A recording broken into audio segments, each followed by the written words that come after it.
sinasabi ko, may isang eksena na hindi ko nakakalimutan. Ewan ko, of course, I'm sure napanood niyo yung Ikaw ang Lahat sa Akin. May eksena doon ako si Crispy. May eksena doon na pinapalayas na kami. Pinapadlock na ng, ano tawag doon? Ano yun? Pinapalayas na kami ng ano, ang tawag doon? Yung nakuha ng gamit, ano yung tawag doon yung nagsasara? Sheriff. O, sinasara na yung restaurant namin. Eh, sinabihan ako ng director ko na gumanon ako kasi para makita ako sa frame. Imagine, ang isang Claudine, ha? Para iniintindi niya na yung eksena niya, umiyak siya, nagwawala siya. Alagain pa ako, iniila niya. Nasa likod, yung kamay niya, ginagano niya ako. So, kumbaga, habang umaacting siya, presence of mind, baka malayo ako sa camera. Hindi ko yan nalilimutan. Alam mo, kahit na hindi tayo masyado nagkikita, nagte-textan, hindi mo na alam kung gano'n kita kalab. Iniiyak ko. Ayoko ba iyak?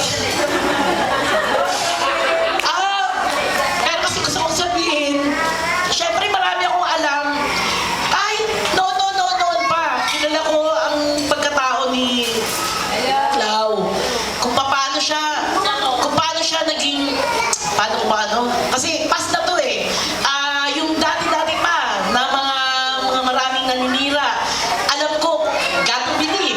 Ako PM, nakikita ko kung paano siya. Dati huwag nang magbanggitan, pero sorry, hindi ko matiis. Kay Rico yan, alam ko kung gaano siya kasinsihin, maalaga. Alam ko lahat yun. Alam ko kung anong pagkatao ni Claudine. Alam niyo lahat yan. Thank you so much. Mahal namin siya, totoo yan. Magkaka-work tayo ulit.